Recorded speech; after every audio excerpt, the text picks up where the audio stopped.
Hari Om, Jai Shri Krishna, Jai Shri Ram, Jai Sakti, Namaskaram, Vanakkam. Welcome to the first episode of Facebook Live on the why of Hinduism. And today's topic is who is a Hindu. And today we have somebody very interesting, very experienced, very knowledgeable. Yeah. An exciting person on the other end. So we are all excited about it and looking forward to hearing from her. So give me the pleasure of we got 14 of us today. Now, as at now, I'm not today. I'm sure the numbers will grow. Yes. Okay, let me introduce our guest today, Mā Archanā, also known as Maya Safira, who is the chair of board of trustees of Anand Ashram Foundation, Indonesia, and chair of Indonesian Association for Ayurveda, Meditation and Yoga, has dedicated her life to journey into self and dissemination of promoting health and inner beauty through Ayurveda and yoga for the last 19 years.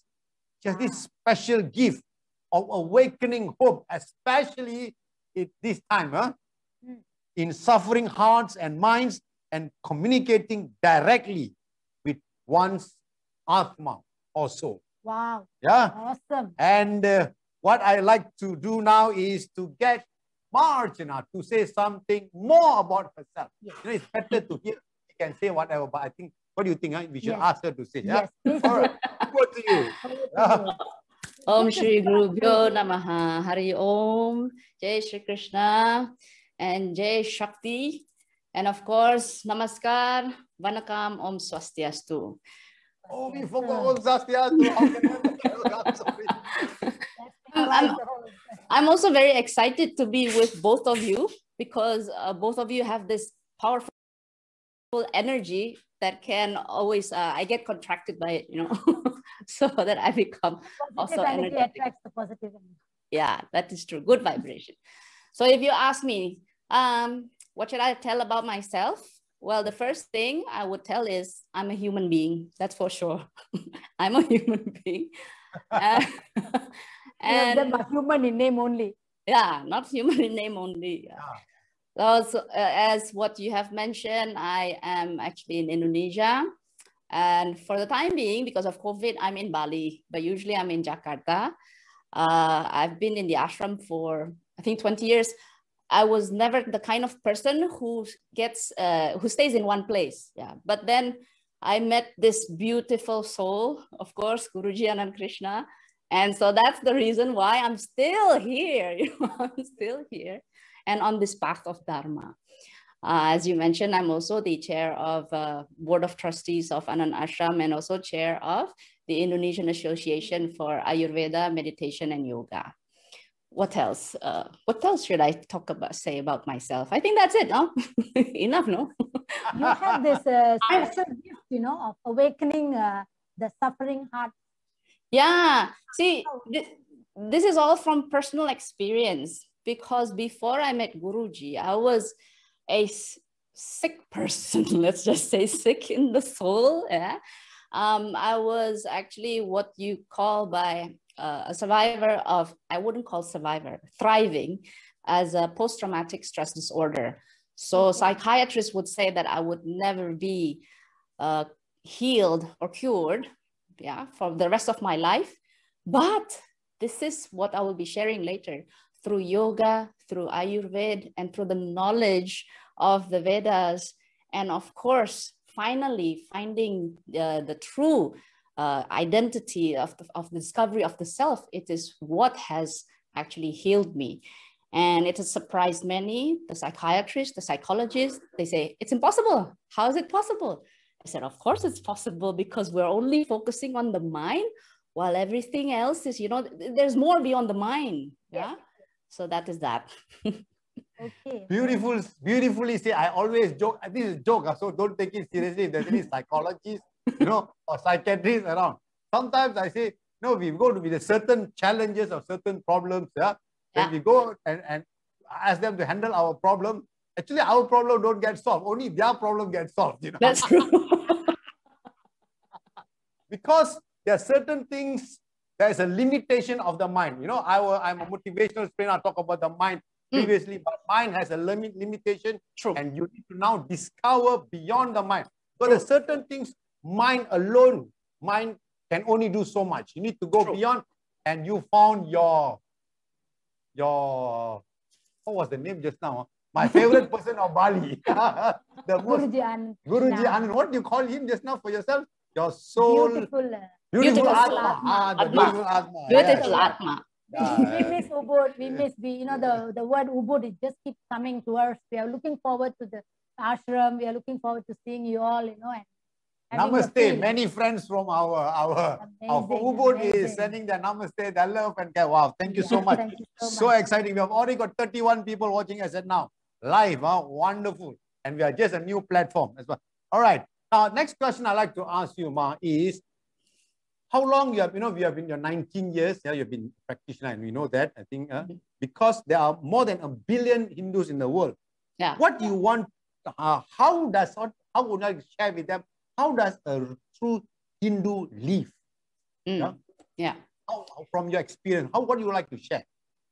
Actually, I'm a Garwapsi. Of course, I cannot elaborate on that on this public video. Yeah, I understand. Okay. You understand. Yeah. But this is what's interesting. Without me realizing it, I've been practicing it since all my life, because in Indonesia, we have this, the tradition that we get from our ancestors. It is very much Sanatani. Yeah. So I'm like, I've been practicing for a long time. So Hindu, as we call Sanatana Dharma, if we say it, right, has been practiced since this very existence, so where there's Prakriti, that's the Hindu has already existed. So this is why in Chandogya Upanishad, there's a story of Satyakam, so he could hear the cows even before we were, of course, when we come Homo sapiens, we can say, okay, Sanatana Dharma started from there, but actually it went further beyond from the beginning of the existence. So the story of Satyakam, he could hear the cows and other animals and fire teaching him lessons about Brahman. And so I think if we say that when has this all started, it has started from the beginning. Of course, with me formally, I've been saying since the last 20 years, fully practicing as a, as a way in the Sanatani. And so, yeah, in my experience, it's that when we regard life as not only that we can see God everywhere, the Ishvara everywhere, and that is the way how real Hindu should live. So that there is ahimsa, we don't hurt one another. But what's very important is like, we always pray for everyone. Yes. We don't. We don't pray only for our own people, our own family. Sarve bhavantu sukhinaha, sarve santu niramaya. So this is the beauty of, I think, how we have to live as a real Hindu. That's in my opinion. Like always, Guruji says, is Vasudeva Kutumbakam. Yes, Vasudeva Kutumbakam.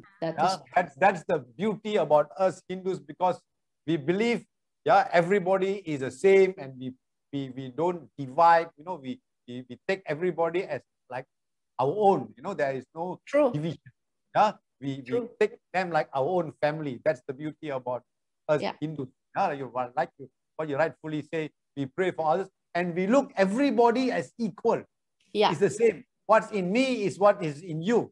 That's why we do this namaskar and namaste. That is true. That is true. And we never also regard ourselves as something like, I'm more superior than you, so I tolerate you. So Guruji always reminds me, we have to appreciate. We have to appreciate those who are different from us, but because actually we without realizing, there is the Ishwar within them also. And so why should we feel that we are, better than them? Yes. That's the beauty of it. We see God in everything. Everything and everywhere. Everything. We see the sky. We even we see the ocean. True. And we were taught when we were children, if there's a thunder, you say Arjuna. Yeah. We were taught that way. We do not know why. Sunday, please say Arjuna, Arjuna. So we will all say, oh, Arjuna, Arjuna. So we are brought up that way. So actually we live it. We live it. You know? And we personify it. You know, the relationship is very close. Yeah, we don't put the Ishvara somewhere like, oh, you are like far away and you're mighty and all that. But it's this beautiful, close relationship, very intimate. That is how it should be.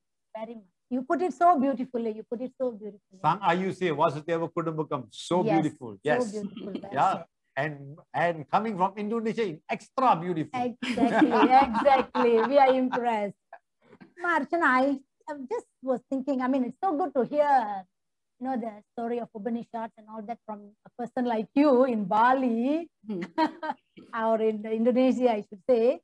You see, okay, let's hear your views. Yeah. The Sanatana Dharma is not a religion of a book. Yeah. We are a religion of a library. Yeah. We've got many school of thought, right? Yes. So how do we will you be able to explain the different school of thought?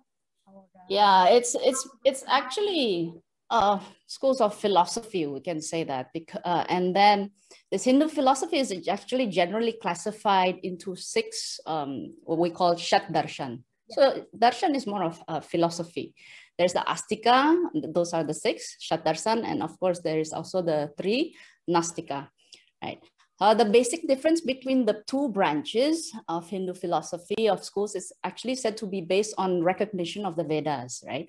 So the Shat Darshan recognize the authority of the Vedas, while the Nastika schools don't believe in the authority of the Vedas. And if we go into like, what are the Shat Darshans? There's the Nyaya. It's more of the rationality of the logic and analytical philosophy. Yeah. And then there's the Vaisheshik. I don't know how to pronounce it. Vaisheshik. Yeah. So it is actually more about explaining about the atoms, you know, atoms and the void, right? We can say it was the physics of ancient times. Yeah. And then there is the Mimamsa. This is very critical interpretation of the Vedas. So it has to do more with the yajnas, right? And rituals. So there does not have to have a god, but you have to do these rituals correctly. If you don't pronounce the mantra correctly, then, you know, it's going to be problematic maybe for your neighbors or something like that. So that is Mimamsa. Okay. Yeah. And the other 3, of course, it is more, I think most of us are like adapting to it. It's like Samkhya, the philosophy of Samkhya. So this is more of consciousness and matter, this Purusha and Prakriti.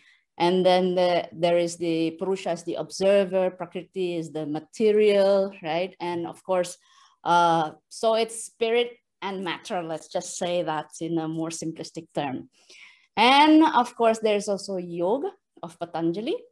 It's more of the contemplation and meditation, using the body also, of course, to be able to reach yoga, huge, of course, become in union. And of course, the Vedanta. And the Vedanta is the essence of the Vedas. And we know that in the Vedantas, there's the subcategory of it, the Dvaita and Vishishtvaita, and of course, the Advaita Vedanta.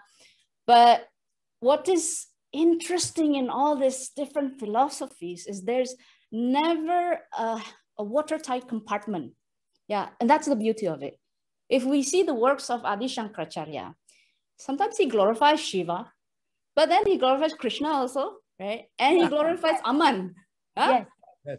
So that's the beauty of it. Yeah. And then we can be anywhere, everywhere. So we can claim I'm an Advait, right? But then when we say, okay, but sometimes, you know, I see God in this kind of like the beloved and the beloved, right? So that's a different thing. That's Dvait. So, you know, we're everywhere. We can be anywhere. So this is what's beautiful about it. And this is what's interesting of the Nastika. Of course, there's the Charvaka and there's the Buddhist, right? And then there's Ajivika. Only when I was in India, right? When my friend was asked, what are you? So I was like, oh, I'm a Hindu. And then the other one was asked, what are you? Buddhist. Oh, it's okay, you're Hindu, you know. But in here, in Indonesia, you would never say that to a Buddhist, right? Oh, Buddhist, separate.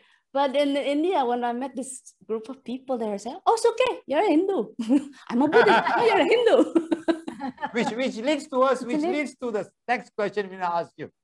Who is a Hindu? Yes. That is interesting. That is interesting because that is a very multifaceted, if we call, are you saying who is a Hindu? Is it? Because, you know, we have this kind of situation. Who is a Hindu? How do we classify Hindu? From your own experience. Because for us Hindus, there are many ways, like you say, many facets and many ways of looking things. We are not cast in stone. This is it. You cannot go out of it. If you go out of it, this is the book you follow. Otherwise, you know, you will get into trouble and stuff like that. We are very flexible, and sometimes that can be also be a double-edged sword sometimes. Dividing factor. So, that is true. From your experience, for me, I think nobody can say, hey, Archana, you say something, Ma, you say something wrong. No, I think we have our ways of expressing because we believe in our consciousness. As our consciousness level grows higher and higher, we start speaking, looking, sharing, telling in different things. In fact, the master that I go to for my lessons, what he said 7 years ago, he is now saying it slightly differently because his Atma has evolved. I cannot say, how come 7 years ago you said something else?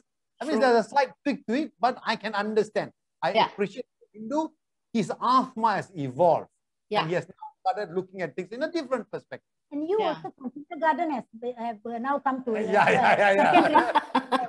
college level. So he is able to understand. So in your perspective, there is no wrong to anything. What is a Hindu? Like your experience, who is a Hindu? So for all practical reasons and our convenience and legalities, of course, we should have no problem with the word Hindu as religion. But for our own understanding, this is actually very important for all Hindus to realize and understand that our concept is Dharma based on natural laws. You know, religion is more of man-made, although every religion will claim it is divine origins, right? So who is a Hindu? It's very multifaceted because if we talk about geographically, then Hindus are those who come from Persia until the outer limits of Australia. So even if you are in Malaysia, you have Borneo, and of course Borneo is like it's Kalimantan, Indonesia, and then it's actually the same also in Assam, and all that. But if we talk who is a Hindu in the form of like believing something, you know, actually, I have to be honest, even many vegans now in the West, many of them are like Hindus because, many of them are Hindus, even though they are Western, they don't believe in killing, right? Of course, ahimsa, and then they believe that you have to respect nature. And then their greetings is also namaste, right? I respect the divine within you. And I think people with who believes in Om, right? And Om also is because of is the Shabda of Brahman. So it's all Vedas come from there. Of course, in many regions it's different because where I come from, West Java, we don't say Om, but Ahum, right? And in Bali it's Ong, right? But then it's the same concept of it. And of course, those who believe in karma and those people in the West also, they believe in karma. They believe in reincarnation.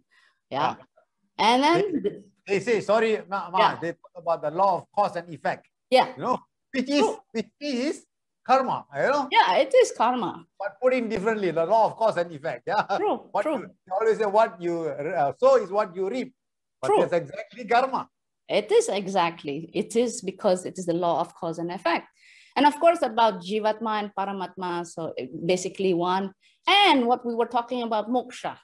The belief in moksha, of course, both of you are, postponing your mokshas, right? Because yes, we talked about it. Because we have been told to miss our moksha this time, which we will not mention the name. He's watching. He knows who he is. I say he. So you already know. We have to postpone our moksha, but we have the liberty. And that's what Hinduism is all about. You can decide to come and serve. Yeah. And you don't believe in only like there is one book and one prophet, something. So it's like what I would like to quote Swami Chinmayananda actually, because he said it very beautifully. Like, if you give a book to a Muslim, you give a Quran. You give a book to a Christian, you give a Bible. But if you give a book to a Hindu, come to my library. So it's like, and we as Hindus, you have a choice.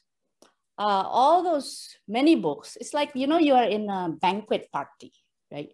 You have many choices of food because U2G is on the program of a diet, right? So I'm talking about food to him now. Maybe. The last time you saw him in Bali, he's half his size now. No, Ma. This is another question. Food for thought. Huh? Why we have so many books? Why we have so many books? Yes. Because because it is depending on each person's preference. Every person has different temperament, you know. And then it's like when I was saying about the banquet, we have choices of many food. Of course, we're not going to take all of them. We can only take the things that we like and what we can digest. See, this is very important. I mean, we can read something like the Srimad Bhagavatam, or we can read the Bhaja Govindam and all that. So can we digest it or not? If we can digest it, why not? Because we also, correct me if I'm wrong, depending on your level of consciousness. Yes, level of consciousness. Level, you only can maybe finish primary school. You are not yet ready for secondary. And some of us are ready for secondary. If you give them primary stuff, it's like, oh, you give me this. It's too simple. This already I know. I want to know something else. Even university, you cannot give the guy a kindergarten book and say, because my conscious now at that level, I'm seeking for more. Yes. And I think this now, along this line, Ma, you spoke about, in Malaysia especially, the school that I go, we call it Sarya Kriya Yogam Jnanam. You know, the 4 levels. In Sanskrit, there's I can't remember the 4 levels. You know, yogam and in Sanskrit there's another 4 steps. Sanskrit. I've just learned to sign my name in Sanskrit. So what we said just now was, it depends on your level of consciousness, like basically, and you refer to the scripture or the text which is aligned with your level of consciousness. True. Like when we were in children, you know, we were told God is up there, you know, He's watching. So when we grow up, God is everywhere. You know, we are in that system already now. Our mind has already, like he said, we have become matured. We have come to secondary level, and then we are going to college, and then we are at university level. So our level of thinking has also become better. And then now I'm doing PhD. Analyzing and wow, that's true. So many texts for my reference for my thesis, you know. And while talking about moksha, we can see people are messaging here. Moksha can wait. Yeah, moksha. Moksha can wait. We've got a lot of work to do. Yeah, true. Mā Archanā, okay, now coming to a little bit more practical questions.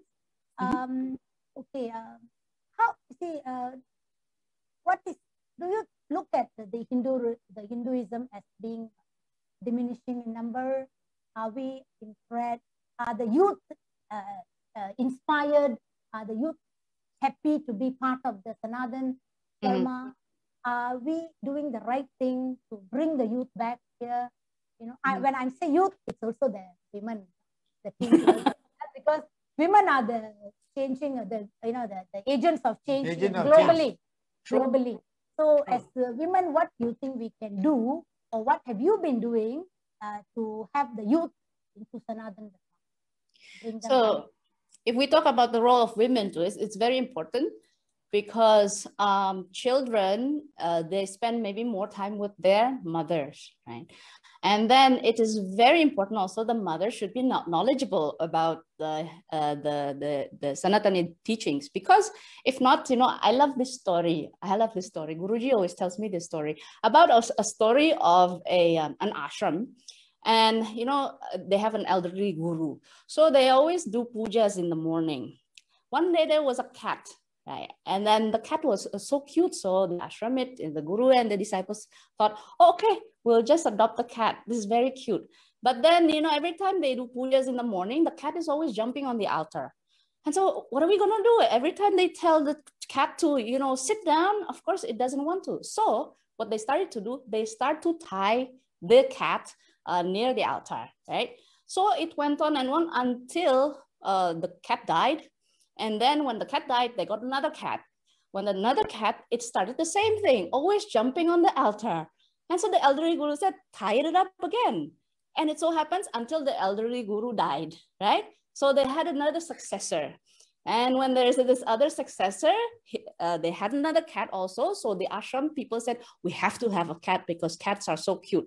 And then when the successor saw the cat was always jumping, they tied it up. So it went on for 50 years. Imagine that. After 50 years, there was another new guru, right? And one day before they started the puja, the disciple said, Guru, we don't have the cat just died. And the guru was like distraught, like, oh no. And you know what happened? Because, you know, he said, okay, I have to go to town. And so he went straight to the town to buy a cat. And then when he came back to the ashram, you know what he did? He tied the cat near the altar. So because it went on and on, they didn't know how the beginning of the story. So they didn't know how to commence a morning puja without tying the cat.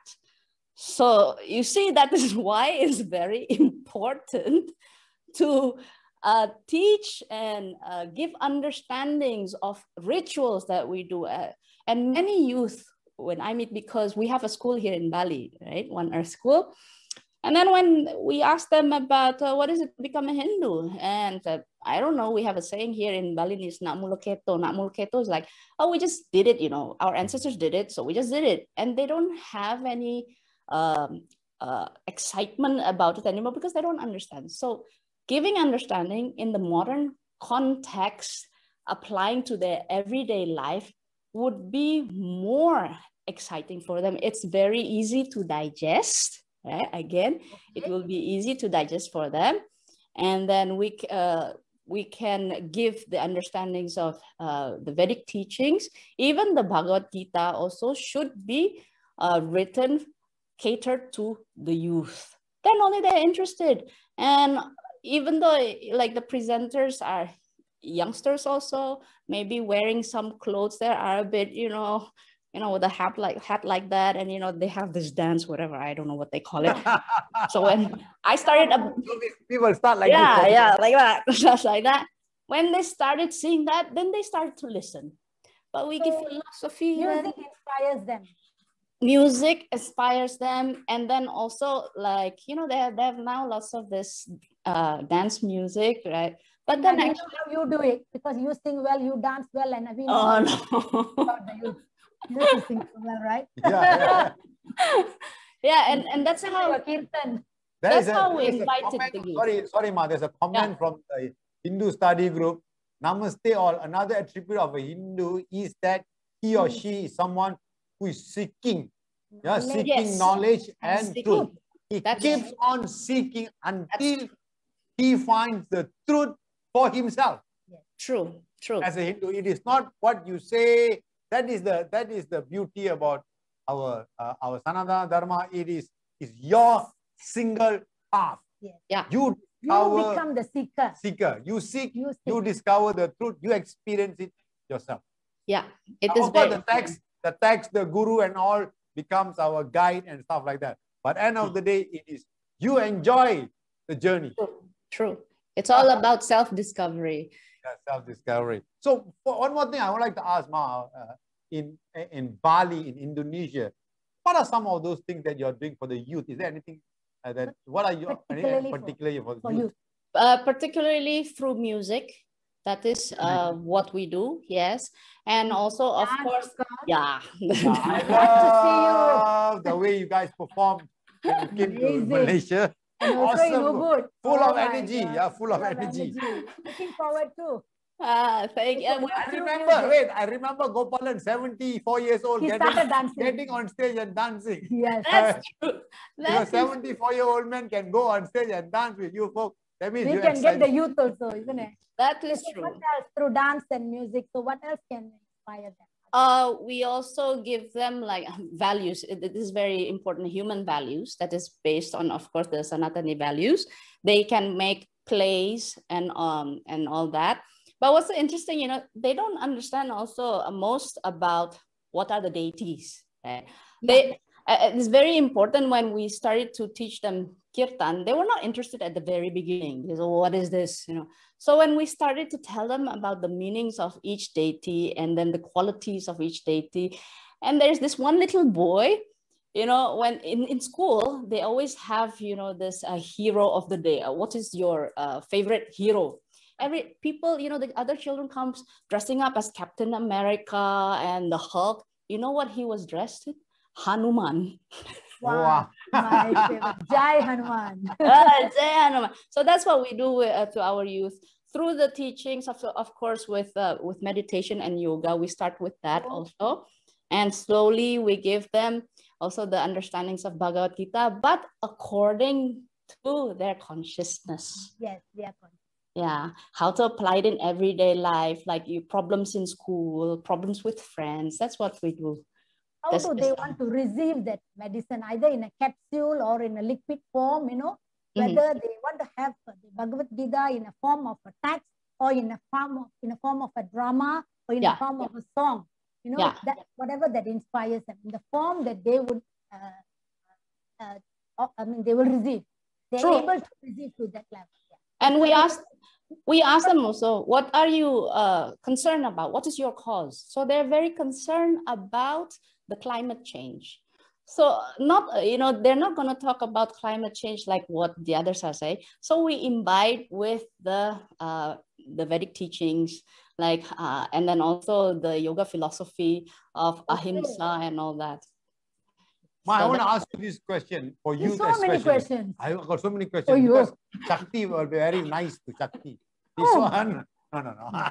Because I want to pick her brains, isn't it? Not easy. Hey, she's not easy, man. She's an encyclopedia sitting there. That's the reason. Shakti power That's sitting there. That's why I must ask so many. I must ask questions. Next question reserved for you. But this one I ask first. Yeah. Okay. The youth always say this, Ma, that I am still young. I got still time. Let me enjoy life. You know, let my mother, who's my father, grandfather, who's 60, 70 years old, let them study the scripture first. When their age, then only I will start reading the scriptures. Now I enjoy my life. Now, what message you like to share with the youth in case they turn on this later and watch? You see, Sanatana Dharma does not separate the secular from the sacred.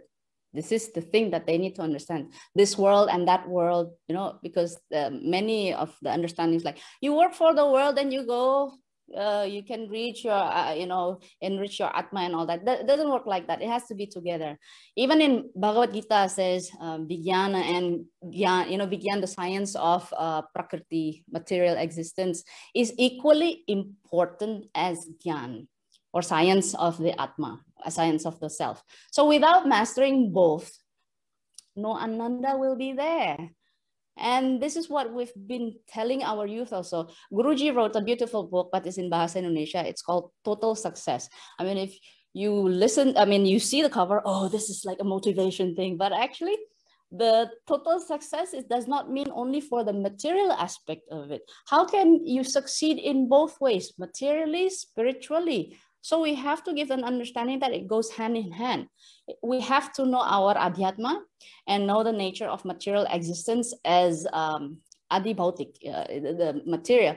And when the children, and when we let the children to discuss this, you know, there is a book discussion, and it's amazing. They can get it straight away like that. So when they say, I want to become a musician, yeah. So we thought like, okay, they're going to be a musician. They're just going to be like K-pop star or something like that, you know. So, but they say, no, I want to be a musician to open people's heart, you know. And what good can I bring? What is the purpose? So Guruji is always reminding also, whatever you want to be, become a doctor, you want to become an engineer, you know, you want to become now, you know, a lot of them is with technologies, right? Yeah. even YouTubers. I mean, in our generation, you know, we never thought that being a YouTuber, you can be a millionaire, billionaire, right? So we always remind them, what is your purpose? So this purpose is very spiritual because it leads them also to the self-discovery. And that is what's important for the youth to understand. You can't separate them both. Okay. Before you ask, sorry, I'm busy, but I've got so many questions to ask. You want to ask this? I said, hold on first. Hold on first. Okay. I know, Shakti, you can speak on private, but I want to ask this question. This question is, can I also say the youth, you know, when they grow, I mean, we were youth before, we were young before. Before, I'm still youth now. Okay. Not so young.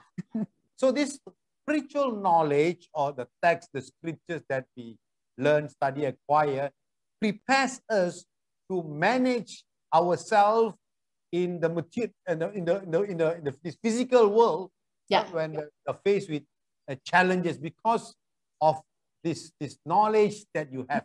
Is this? Can I say this? How do you justify? How can you add on to? Am I right in saying this? Yes, of course. I agree with what you said.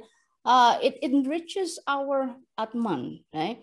Of what you were saying. It's you know, the youth, like now we are faced with COVID, with the pandemic. Right? Yeah. There is a saying in Bahasa Indonesia is generasi baringan, you know, or rebahan. You know what rebahan means? Laying down. Or laying down. Okay. Yeah. Laying down. So the generation of laying down. Laying down. Because we can't go anywhere, we can't do anything. Okay. So when the children starts to understand about the importance of Vasudhaiva Kutumbakam and the purpose of life itself, right? To grow, and they start to have ideas, and they are now creating a competition for youth to make videos to let them, you know, to help them get out of the bed. Yeah. So, so this is an application of everyday life for the youth that they can do. Right? So this is what's amazing. We don't tell them what to do, and they come up from themselves. And then when the mothers, because we have a gurukul, right? The mothers, they're like very, they're worrying like, oh, what will happen, you know, with this pandemic? And you know what they tell their mom, you don't have to worry. You can meditate, you know, and then you can, you know, go within and search the peace within, because we cannot control the outside, but we can control what's within. Isn't that wonderful coming from the youth?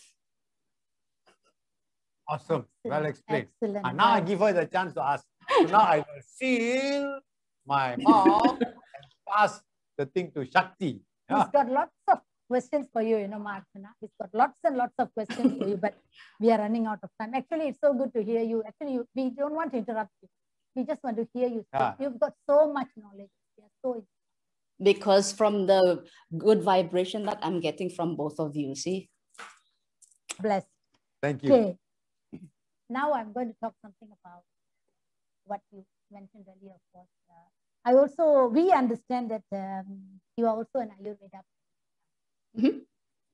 Ayurveda practitioner, and Ayurveda actually is, I can tell you that I'm working because of Ayurveda. Okay. That's why I'm there. So, it's, of course, everybody, for the different manifestations, we have got Dhanvantari for the goddess of Ayurveda, right? So you being an Ayurveda practitioner, okay, share from the greatness of Ayurveda.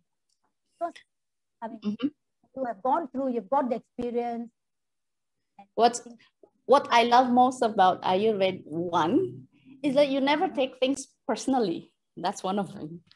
Because if someone is behaving badly, right, we just say, your dosha is imbalanced. Talk to the hand. Okay, got it. Okay. Yeah, so we don't take things personally. We know that, oh, something's imbalanced in the dosha. So that's one thing that I love about having experience in Ayurveda. And what is also mind-blowing for me is that the understanding that actually the ultimate goal of Ayurveda is to annihilate the ego, because disease are caused by the ego.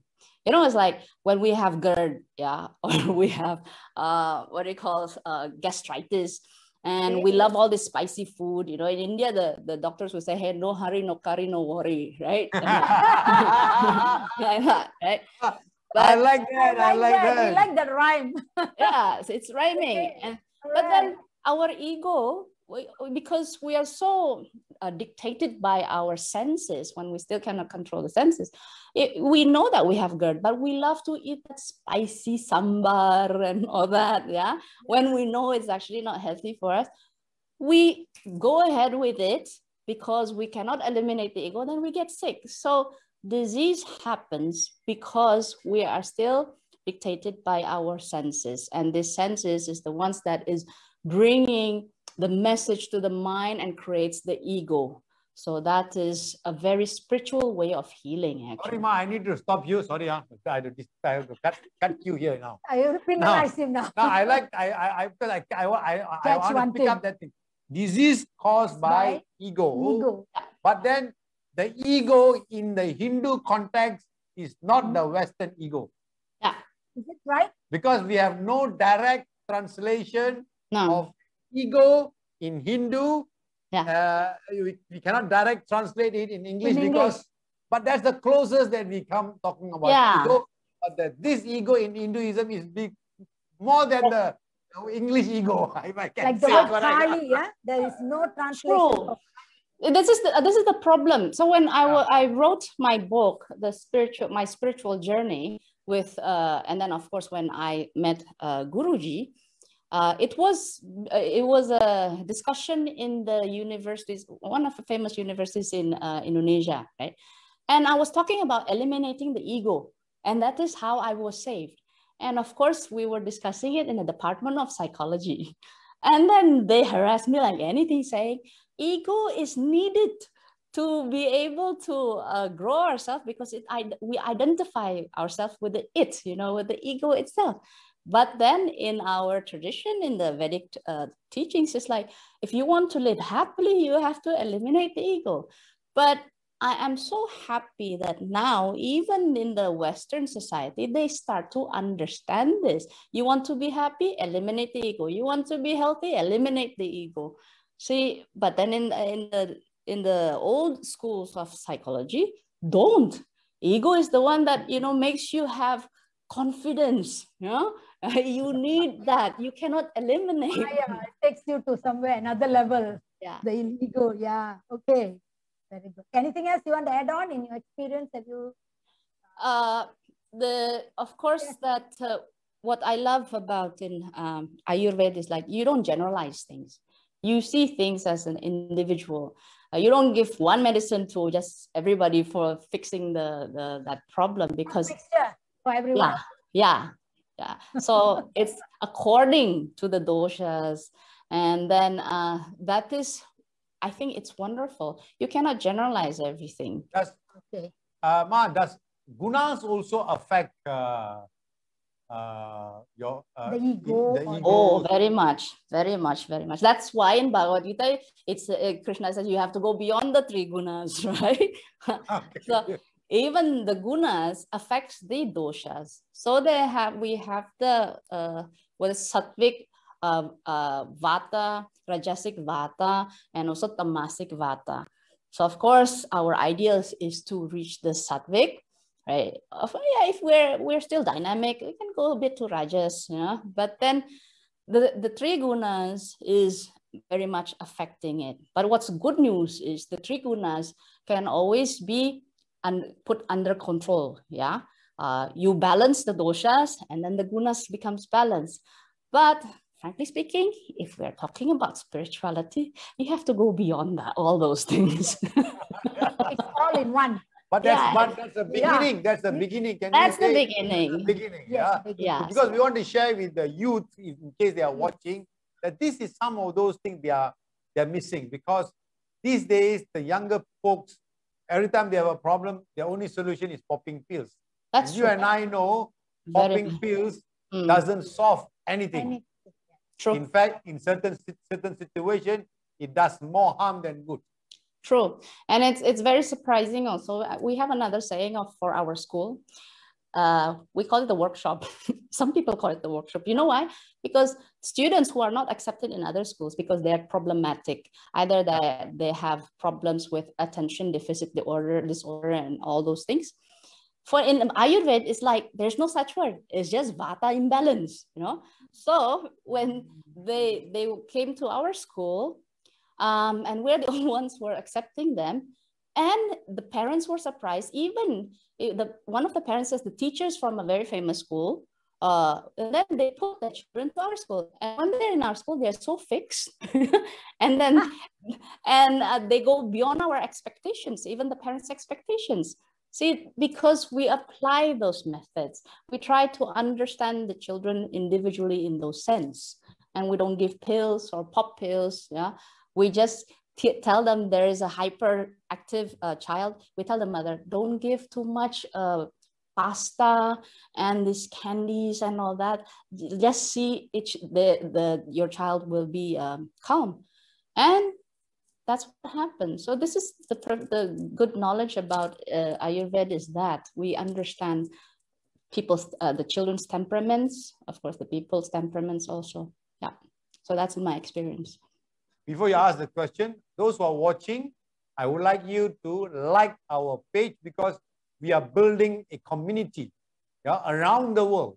We are bringing Hindus together to share ideas, not only on spiritualism, also in economy, you know, in our social work, and many things we are sharing. So please like the page so that we can keep connected. And we are going to do this every week, every Saturday at this time. This Saturday night. Saturday night. We boogie, but we boogie on Facebook. Yeah. Right. By getting ourselves drunk with plenty of knowledge. Yeah. We should reach intoxicated, you know.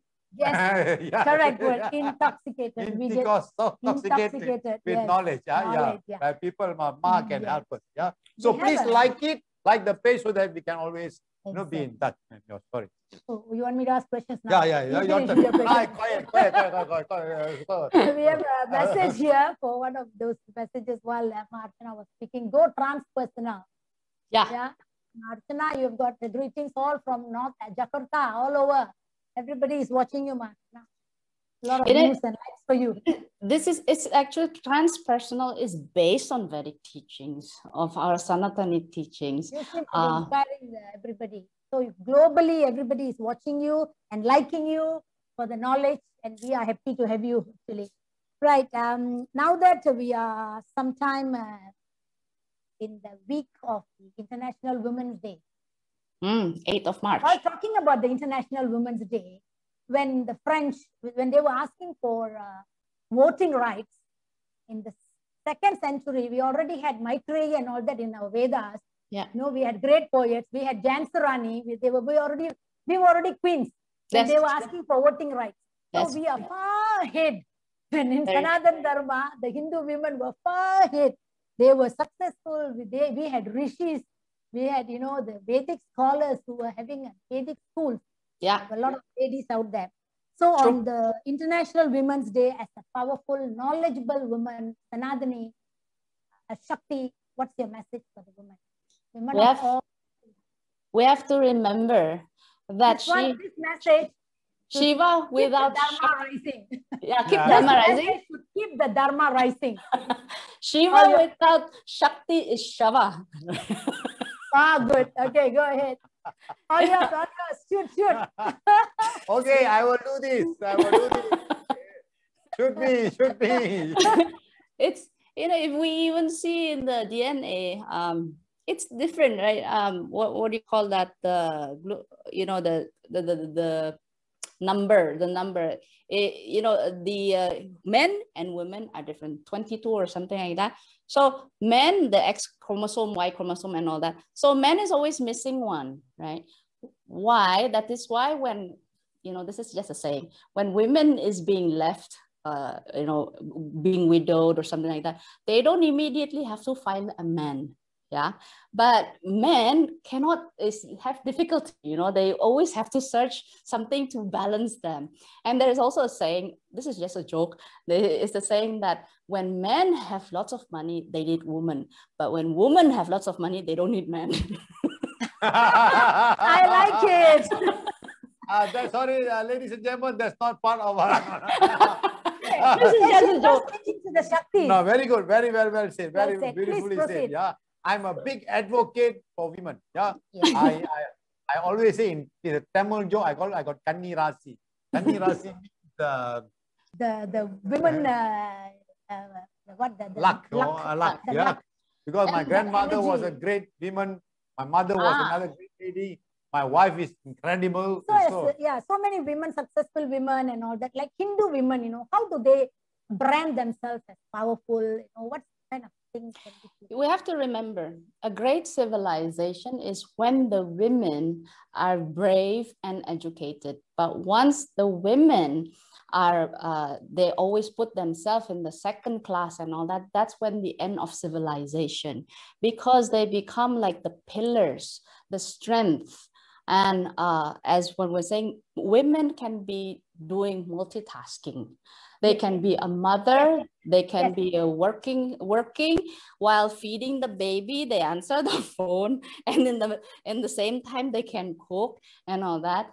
And because, like I was saying, they are the ones maybe who are more spending time with the children.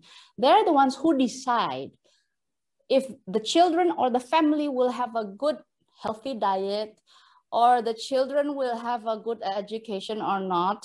Yeah, through the moral values, the human values. It is actually the mother's roles, because of course, I'm not trying to sound so stereotyped, but nowadays, of course, you know, when the fathers goes to work, when they come home, they expect, oh, the mother is always taking care of the child. So and we have working ladies. Yeah, working ladies. And actually the working ladies are the one who can influence the husbands, not the opposite, because we're Shaktis. If the mothers have higher consciousness, they can always pull the husband. But if the husband has higher consciousness, it does not guarantee that they pull the woman. I'm a classic example of being pulled the other side. I didn't manage to pull her this side. I was pulled the other side. Yeah. Wait, one minute. I want to take Shiva Nilkan from South Africa. South Africa is listening to us. He says, lovely discussion.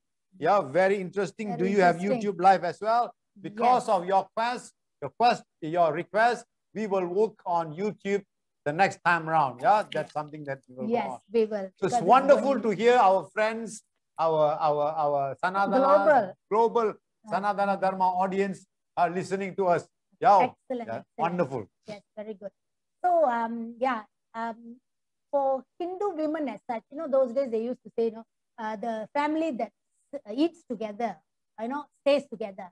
Yeah. But I think in a Hindu family, we should say the family that prays together or chants a mantra together stays together. You know, we should create that kind of thing. What do you think? What's your view on that? It is this. You know, they used to speak about this in another religion. Yeah. When you eat together, you stay. The family that eats together stays together. True. So we change it the other way around and say the family that chants together or prays together. It's very true, because you know why? In Ayurveda, it's very bad while eating, you started talking. It's bad for digestion. Yeah. Good thing. We read it all the time. Yeah, so it's the best thing if we spend the families who stays together, who does kirtan together, who does satsang together, and that's very important. That's how we should start. I think Dharma rising. Yeah, Dharma rising. I think in the Indian, I know the Sindhi tradition, that in households they always have satsangs. They hold satsangs. Okay. Yeah, household within the family members. Yeah, within the family members. Like I know the story of Guruji's mother. And that she would always like tells you know, chant mantras, not only mantras but stories also, that is based on Gita and all that, and that is held in the family, and that's how we should start. We should start from the family. Okay. Ma, I would like to tell you that we have friends from South Africa. Oh, we okay. have from Mauritius.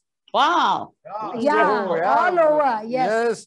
Thank you Yes. so much for coming and supporting. And folks, you must remember, this is only our first episode. The beginning. It's only the beginning. The And beginning of course, of the we are blessed to have Mā Mā Archanā Archanā here as our first guest. as our first. We see, we give priority to Shakti. Jai Shakti, Jai Shakti. Durga, Jai Bhavani. Yeah. Okay, Ma. Over to Jai you. Bhavani. Jai Bhavani Ma. How much of We have time 5 more minutes. Yeah, we just 5 have more 5 minutes. more minutes. Yeah. Any other questions on the screen that you would like to share with? I think some good feedback is we should go live so that on YouTube so that we Excellent discussion. Yeah, that we work on this next week.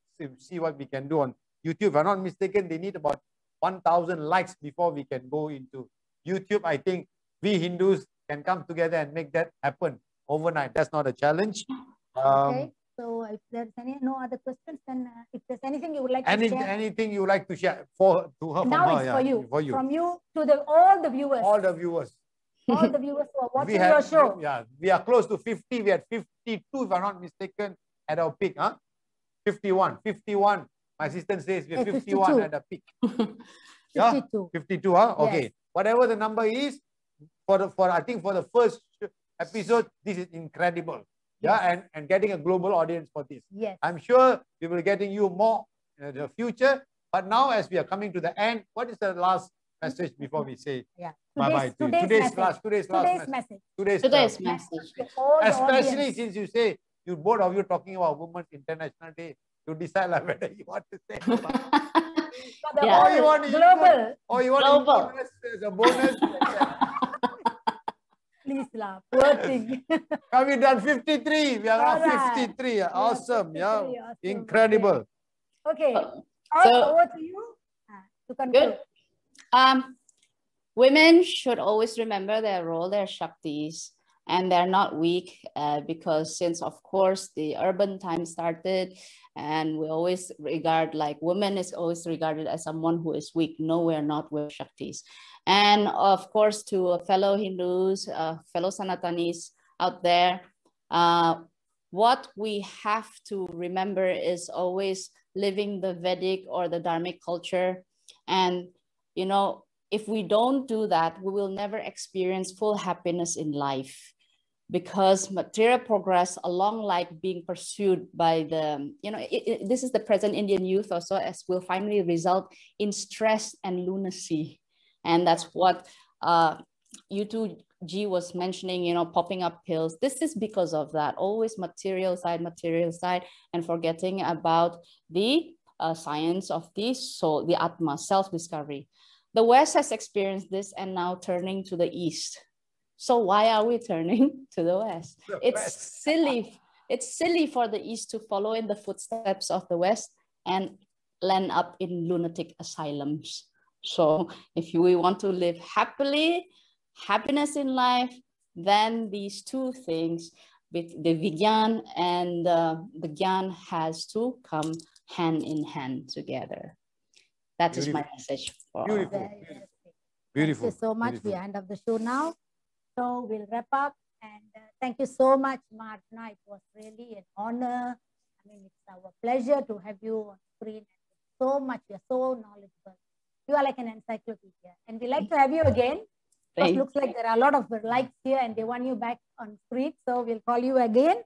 And it takes two, of course. It's not just about being woman and women and women. They okay? My dear brother. It's always, you know, it's only in the Hindu religion. It's only the Hindu books that our scriptures talk about Shiva Shakti. They put, you know, they put the lady in front first, you know, Radha Krishna. Yeah. Sita Rama, okay? Lakshmi, Vishnu. It's always the woman. True. There. Always the woman. We are always there. It's only our religion that gives so much of power to women. So we have got a lot to work. We've got to keep rocking and keep the rock rising. We will. Yeah. Rock we will. Okay. And thank you so much. And namaskar, Hari Om. Namaskar, Hari Om. Thank you so much. With that note, I also like to tell thank you, namaskar, Hari Om. Remember.